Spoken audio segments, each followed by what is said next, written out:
Praise the Lord. प्रभु की स्तुति हो। प्रभु आप सबको बहुत बहुत आशीष दे। परमेश्वर का अनुग्रह है हम सबके साथ में बना रहे। आमीन। हमारे पिता परमेश्वर और प्रभु यीशु मसीह और पवित्र आत्मा की सुसंगति हम सब के साथ में बना रहे। आमीन। हालेलुया। तो आइए मेरे प्रियो, फिर एक बार हमारे अध्ययन की ओर हम आगे बढ़ेंगे। आज का हमारा अध्ययन होगा कि पहाड़ी उपदेश, जिसको बाइबल के पंडितों ने ये नाम दिया है पहाड़ी उपदेश। मत्ती रचित सुसमाचार 5वां अध्याय, 6वां अध्याय और 7वां अध्याय, ये तीनों अध्याय का जो संगठन है वो इस बात को दर्शाता है कि प्रभु यीशु मसीह जब पहाड़ पर चढ़े और वहाँ से लोगों को, वो प्रजा को संबोधित करने लगे। और इस पहाड़ी उपदेश में बहुत से ऐसे विशेष बातें जो मानवता के लिए, यानी मनुष्यों के हर रोज़ के जीवन के लिए, हमारे दैनंदिन जीवन की हर रोज़ की बातें इस पहाड़ी उपदेश में प्रभु यीशु मसीह ने और बिल्कुल सीधा और क्लियर उन्होंने बातचीत किया है। और यहाँ पर उन्होंने कोई भी बात सादृश्य में या और कोई छिपी हुई रहस्यमय बातें यहाँ पर नहीं किया।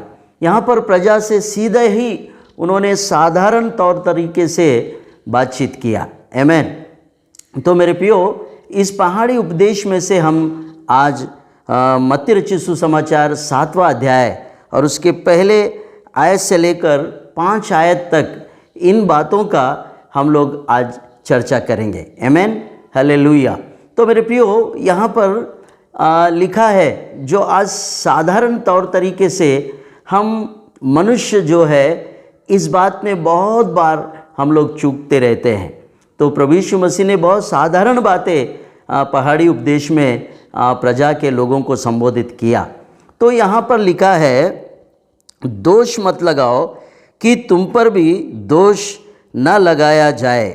पहले वचन में लिखा है। दूसरे वचन में, क्योंकि जिस प्रकार तुम दोष लगाते हो उसी प्रकार तुम पर भी दोष लगाया जाएगा, और जिस नाप से तुम नापते हो उसी से तुम्हारे लिए भी नापा जाएगा। आमीन। हालेलुया। मेरे प्रियो, ये बहुत सादी और सोफी बातें हैं जो पहला वचन और दूसरे वचन में प्रभु यीशु मसीह ने यहाँ पर बताया। ये उपदेश है, प्रभु यीशु मसीह प्रचार कर रहे थे पहाड़ पर से। मेरे प्रियो, बहुत साधारण बात यहाँ पर प्रभु यीशु मसीह बता रहे हैं। ये बात आम बात है मेरे प्रियो, दोष लगाना।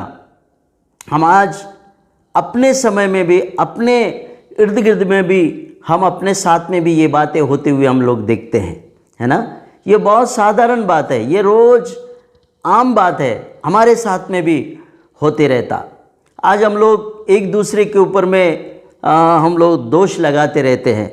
हम लोग अपने आजू बाजू, अपने भाई और बहन और हमारे साथ में इर्द गिर्द रहने वाले लोगों पर हम लोग दोष लगाते रहते हैं। तो उसके विषय में प्रभु यीशु मसीह ने साफ बताया, सीधा बताया, जैसे तुम दूसरों पर दोष लगाते हो वैसे ही तुम पर भी दोष लगाया जाएगा। इस बात का मतलब क्या है? इस बात का तात्पर्य क्या है? प्रभु यीशु मसीह इतने सीधे और सरलता में ये संबोधित कर रहे हैं मनुष्यों को। आज ये बात हमारे लिए बहुत लागू होती है मेरे प्रियो।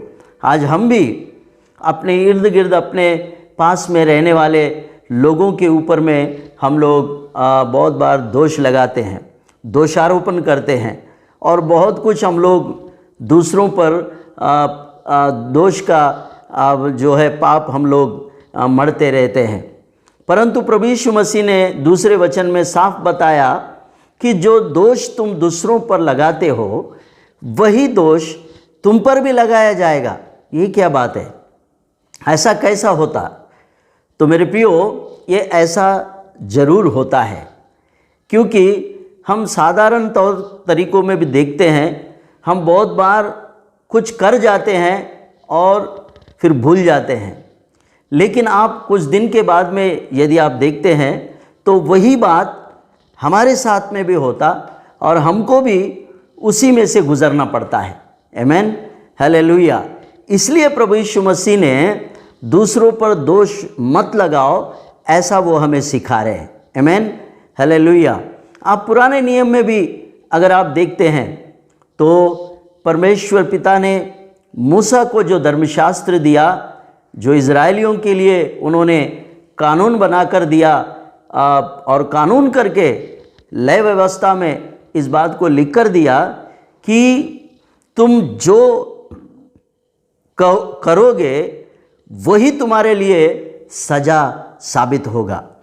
मेरे प्रियो, लय व्यवस्था की किताब में अगर आप जाएंगे पुराने नियम में, तो यही जो यीशु मसीह कह रहे हैं ये मूसा के धर्मशास्त्र में भी साफ लिखा है। मेरे प्रियो, हम लोग देखते हैं लय व्यवस्था की किताब, उसका 24वां अध्याय और उसका 20वां पद, अर्थात अंग भंग करने की संति अंग भंग किया जाए, आँख की संति आँख, दांत के संति दांत, जैसा चोट जिसने किसी को पहुंचाई हो वैसा ही उसको भी पहुंचाई जाए। आमीन, हालेलुया। जो प्रभु यीशु मसीह कह रहे हैं उस बात का सारांश मूसा के किताब में भी लिखा है, मूसा के धर्मशास्त्र में भी, लय व्यवस्था में भी, जो इज़राइलियों को कानून बनाकर दिया परमेश्वर ने, उसमें भी ऐसा कहा जा रहा है, आँख के बदले आँख, दांत के बदले दांत, और तुम जिस प्रकार की चोट दूसरों को पहुंचाते हो वैसा ही चोट तुम्हें भी पहुंचाया जाएगा। इसका मतलब ये सज़ा जो है, जैसा आप करेंगे वैसे ही आपको भरना पड़ेगा। जैसे हम लोग साधारण तौर तरीके से बोलते हैं हम लोग कि तू जो करेगा वही भरेगा, और हम ऐसा भी उदाहरण देते हैं कि हम दूसरों के लिए गड्ढा बनाते हैं तो उसमें अपने को ही गिरना पड़ता है। मेरे प्रियो, ये साधारण सी बात है, संसार में ये बात बहुत आम है और बहुत छोटी बात है, लेकिन इस बात में एक सच्चाई ज़रूर है, जो हम दोष दूसरों पर लगाते हैं तो थोड़े दिन के बाद वही दोष का दोषारोपण आप पर भी लगाया जाएगा और आपको उसमें से गुजरना पड़ेगा। तो मेरे प्रियो, इसलिए हमें इस बात पर यहाँ रुककर जरा सोचना है और इस बात का सारांश को और उसके पूरे मतलब को हमें समझकर अपने जीवन में भी, अपने रोज के दैनंदिन जीवन में हमें इस बात से हमें बहुत सावधानी से अपने जीवन में आगे के कदम हमें देख कर संभल कर रखकर जीना होगा। आमीन, हालेलुया। इसलिए प्रभु यीशु मसीह हमें सिखा रहे हैं, जो तुम दूसरों के लिए करते हो वही तुम्हारे लिए हो जाएगा। इस बात पर हम लोग ध्यान नहीं देते, इस बात को हम बस उतना ही सुन लेते और छोड़ देते हैं। लेकिन अगर आप इस बात के विषय में आप प्रैक्टिकल जीवन में जब आते हैं, जब आप उससे वाकिफ़ हो जाते हैं, उस बात के अनुभव में जब आते हैं, तो वो एक ना एक दिन, आज आपने किसी को चोट पहुंचा दी, आज आपने किसी को दुख दिया, आज आपने किसी पर ऐसा दोष जो उन्होंने किया भी ना हो तो भी हम उनके ऊपर में दोष मढ़कर उनको दोषी ठहरा देते हैं। तब मेरे प्रियो, वो बात ऐसा ही छूटता नहीं, वो ऐसा ही रह नहीं जाता, लेकिन वही दोष थोड़े दिन के बाद, थोड़ा समय गुजरने के बाद आप देख लेना, आपके साथ में भी और आपके जीवन में भी और आपके अनुभव में भी वो बात आपके सामने आ जाएगा। वही दोष आपने जो दूसरों पर लगाकर आपने उनको बदनाम कर दिया, या आपने उनको दुख दिया, या उनको आपने चोट पहुंचाई है, उनके मन में आपने गहरा चोट पहुंचाई है, तो वो वहीं तक ख़त्म नहीं होगा मेरे प्रियो। वो एक ना एक दिन आपके जीवन में, आपके सामने आपको भरना ही पड़ेगा, क्योंकि ये कहावत प्रचलित है दुनिया में, तुम जो करोगे वो भरोगे। ये बात चूकती नहीं, छूटती नहीं, और वो बात आपसे कभी अछूता नहीं रहेगा, आपको भरना ही पड़ेगा। आमीन, हालेलुया। अगर ये बात आपके समझ में आई हो तो आप बहुत सावधान। आप किसी पर दोष लगाने से पहले सबसे पहले अपने आप को जांचें, अपने आप को देखें, अपने अंदर में झांके, कहीं वही पाप, कहीं वही दोष मेरे अंदर में तो नहीं, कहीं मैं भी उसी बात में कहीं दोषी पाया जाता हूँ कि नहीं। ये बात पर हमें बहुत बार सोच समझकर उस बात को अपने लिए हम अपना कर, अपने अंदर में झांक कर, देख कर, परख कर हमें आगे कदम बढ़ाना है अपने जीवन में मेरे प्रियो। यही तो छोटी छोटी बातें हैं जो हम इनसे बचकर अगर जिएंगे तो हम स्वर्गीय राज्य अनंत काल के जीवन में प्रवेश करने के लिए हम बिल्कुल बेकटके परमेश्वर के राज्य में हम लोग प्रवेश कर सकते हैं। अन्यथा यही छोटे छोटे पाप, यही छोटे छोटे जो दोष है, वो हमको अपवित्र ठहराएंगे और उस मिरास में, उस राज्य में जहाँ की परमेश्वर ने हमको अनुग्रह दिया, हम उससे कहीं वंचित ना हो जाए। मेरे प्रियो, हम जानते हैं ये छोटी ही बातें हैं, लेकिन यही बातें हमें दोषी ठहराते हैं। ये बहुत साधारण बात है, लेकिन यही बात हमें एक दिन दोषी बनाकर परमेश्वर के सामने खड़ा करेगा। इसलिए ये छोटी बात के लिए भी हमें बहुत सावधानी से अपना कदम आगे बढ़ाना है जीवन में, और बहुत सावधानी से चलना है मेरे प्रियो। आमीन, हालेलुया। क्योंकि परमेश्वर का वचन में लिखा है, यही तो छोटी लोमड़ियाँ ही है जो दाख की बारी को खराब करते हैं। हालेलुया। आपको मेरी बात याद आई? छोटी लोमड़ियाँ, ये छोटी लोमड़ियाँ ही है जो परमेश्वर के राज्य रूपी दाख की बारी को खराब करती है। आमीन, हालेलुया। मेरी बात गौर से सुने मेरे प्रियो। छोटी लोमड़ियाँ मतलब छोटे पाप, छोटे छोटे पाप, छोटे छोटे पाप ही आपके जीवन को वो अपवित्र कर देती है और स्वर्ग राज्य से आपको वंचित करती है। आमीन, हालेलुया। इसलिए फिर नीचे प्रभु यीशु मसीह ने बहुत सुंदर उदाहरण दिया इस बात के विषय में। तीसरा पद को देखेंगे, तू क्यों अपने भाई की आँख के तिनके को देखता है और अपनी आँख का लट्टा तुझे नहीं सूझता?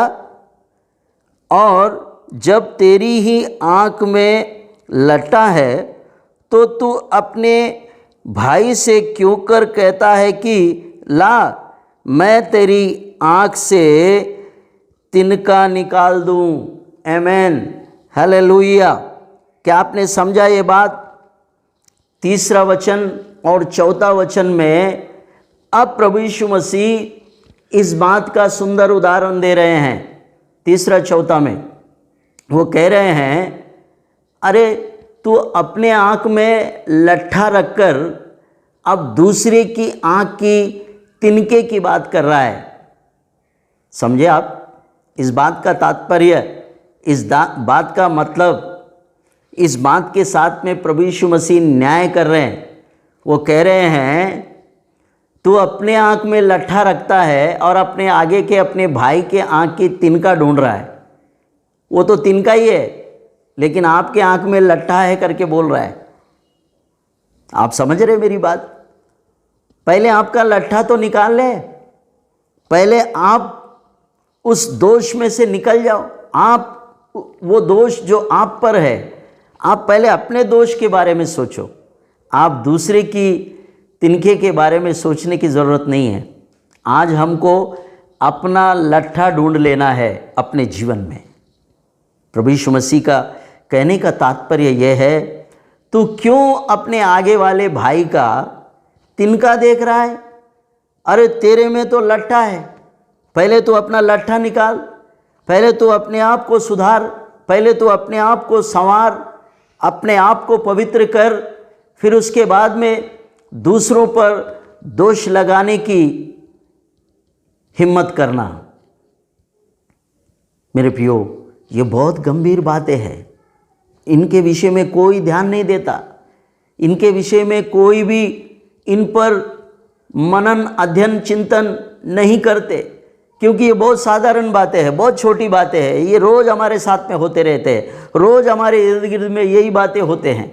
रोज़ हम लोग अपने साथ वाले भाई और बहनों के साथ में यही बातें करते रहते हैं। उसने ऐसा किया, इसने ऐसा किया, उसने फलाने ने ये किया, फलाने ने वो किया, फलाना देखो बोले कैसा है।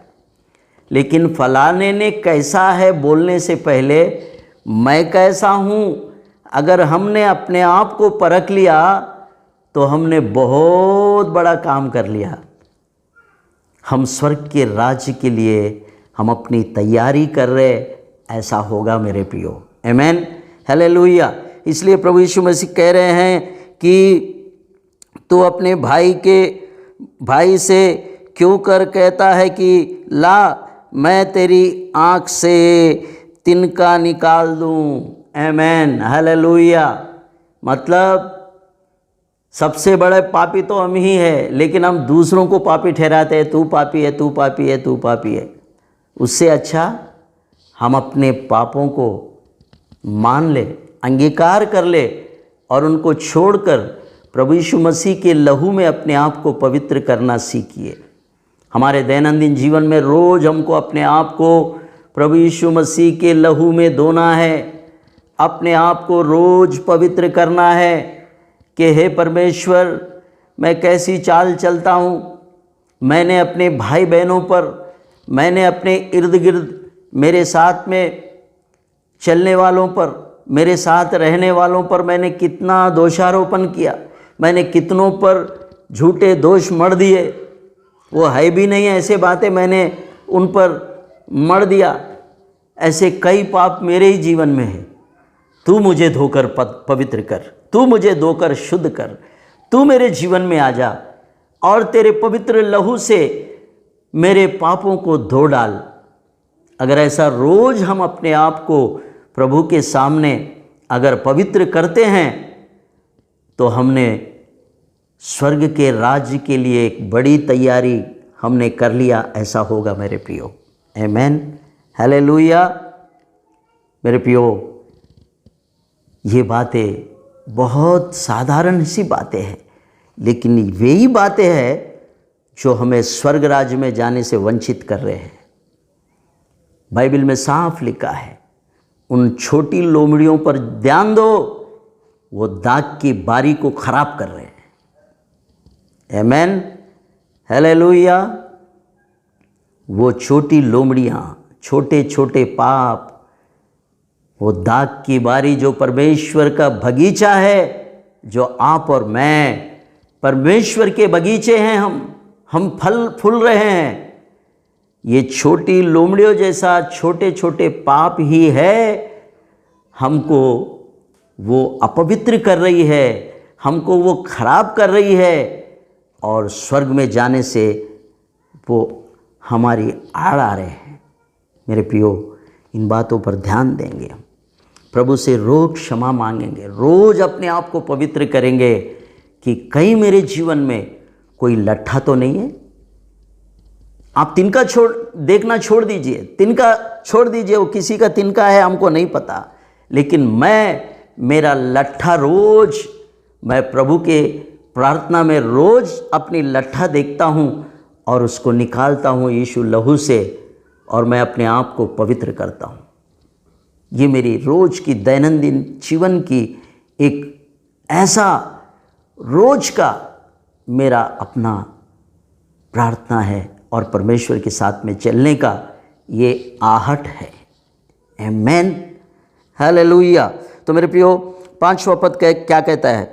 हे कपटी, पहले अपनी आँख में से लट्ठा निकाल ले, तब तू अपने भाई के आँखों का तिनका भली भांति देखकर निकाल सकेगा। आमेन। 5वां पद तो और भी बहुत सुपर हिट है मेरे प्रियो, बहुत सुपर है। 5वां पद आप समझे मेरे प्रियो, आप अपने बाइबल को अच्छी तरह से पढ़े, बस कुछ देखने की ज़रूरत नहीं है। हमें परमेश्वर के वचन के आईने में अपने आप को देखना है। यहाँ वही बात है, यहाँ प्रभु यीशु मसीह कह रहे हैं, हे कपटी, पहले अपने आँख से लट्ठा निकाल, तब तू अपने भाई की आँख की तिनका भली भांति देखकर निकाल सकेगा। आमेन। बहुत सुपर हिट बात है ये। हमें दूसरों की तरफ नहीं देखना है, दूसरा क्या कर रहा है उस पर हमें कुछ करना नहीं है। उसका कर्ता ऊपर बैठा है, अगर वो गलत कर रहा है, वो पापी है, अगर उसमें दोष है तो उसका दोष का निकालने वाला और उसका दोष दूर करने वाला ऊपर बैठा देख रहा है। आपको इतना चिंता क्यों है ना? मानवीय स्वभाव ऐसा है, हम अपने से ज़्यादा दूसरों की चिंता बहुत करते हैं। उसने ऐसा किया, उसने ये किया, उसने क्या क्या वार्ताएं हम लोग फैलाते हैं, झूठी वार्ताएं, है ना? व्यवस्था में लिखा है झूठी बात ना फैलाना। आमेन, हालेलुया। मूसा की व्यवस्था में अगर आप जाएंगे तो वहाँ पर कानून लिखा है, झूठी वार्ता मत फैलाना। किसी के विषय में झूठी वार्ता फैलाना नहीं, पाप है, बहुत बड़ा पाप है वो, उसकी सज़ा भी है। मेरे प्रियो, यहाँ भी वही बात प्रभु यीशु मसीह कह रहे हैं, एक कपटी, अपने भाई की तिनका क्यों दिखता है तुझे? क्या तेरा लट्ठा नहीं दिखता? तू अपना लट्ठा निकाल ले, फिर तू क्लियर देख पाएगा तेरे भाई के उस तिनके को, फिर तू भली भांति निकाल नहीं पाएगा। आमेन, हालेलुया। मेरे प्रियो, इस बात में बहुत बड़ा एक ऐसा पाठ हमें सीखने के लिए है कि अगर ये बात रोज़ भी अगर हम पढ़ेंगे, रोज़ अपने जीवन में इस बात को अगर रखेंगे, तो हम दूसरों पर दोष मढ़ना बंद करके हम अपना लट्ठा, अपना दोष दूर करने के एक अच्छे कारगर बन सकते हैं। आमेन, हालेलुया। मेरे प्रियो, आज से हम इस बात पर ध्यान देंगे कि दूसरों पर दोष मढ़ने से अच्छा मैं अपना दोष दूर करूं। दूसरों पर बदनामी डालने से अच्छा मैं बदनामी से बचा रहूं। अगर ये काम अगर हम करते रहेंगे तो स्वर्ग तक हम बहुत आसानी से पहुंच जाएंगे। कोई नहीं रोक सकता हमको, और कोई हमें रोकने वाला पैदा भी नहीं होगा, क्योंकि ये छोटी छोटी लोमड़ियाँ ही है जो ये दाग की बारी को खराब कर रहे हैं। मेरे प्रियो, मैं परमेश्वर का धन्यवाद देता हूँ, मैं प्रभु की स्तुति करता हूँ इस बात के लिए कि ये बातें आज हमें मिल गए, ये उपदेश हमें आज यीशु मसीह से प्राप्त हुए हैं। ये जग प्रचलित बातें हैं। पहाड़ी उपदेश में प्रभु यीशु मसीह ने ये बातें जब बोलना शुरू किया तो वहाँ की साधारण प्रजा ये बातें सीख लिए और समझ भी लिए, और उन्होंने शायद अपने भाई बहनों पर, अपने साथ के रहने वालों पर वो दोष मढ़ना और दोष लगाना, दोषारोपण करना उन्होंने शायद बंद कर दिया हो। अब वो केवल अपने लिए ही सोच रहे होंगे कि मैं कैसा हूँ, मैं किस दोष में पाया जाता हूँ, क्या दोष मेरे अंदर में है, मुझे शुद्ध होना है, मुझे अपने आप को पवित्र करना है, मुझे स्वर्ग राज्य के वारिसदारी में रहना है, मुझे स्वर्ग के दाम तक पहुँचना है। ये धुन अगर हमारे अंदर में लगा रहेगा तो मैं कहता हूँ हम इस दुनिया के संसार के सबसे हम भाग्यवान लोग कहलाए जाएंगे। भाग्यवान, आमेन, हालेलुया। हमें पैसों से भाग्यवान नहीं, हमें अच्छे कर्मों से भाग्यवान बनना है। आमेन, हालेलुया। हमें पैसों से भाग्यवान नहीं, अच्छे कर्मों से, अच्छे कामों से, अच्छे बातों से, अच्छे बिहेवियर से हम धनी बने और अच्छे बने। मैं कहता हूँ इससे बड़ा धन और संसार में और कोई है ही नहीं। मैं ऐसा कहता हूँ। खुदा का शुक्र हो। मेरे प्रियो, अगर ये बातें आपको अच्छे लगे तो आप इन बातों पर और भी ध्यान लगाए, अध्ययन करें, उन बातों पर अपना मन लगाए और आप दूसरों पर दोष लगाना, दूसरों पर दोष मढ़ना बंद कर दीजिए। मैं कहता हूँ इस संसार का सबसे बड़ा आप सौभाग्यवान व्यक्ति आप ही होंगे और कोई नहीं। खुदा का शुक्र हो। प्रभु आप सबको बहुत बहुत आशीष दे इन बातों के द्वारा। God bless you. प्रभु आपके साथ में रहे। आमेन। Subscribe our channel and press the bell icon for regular updates.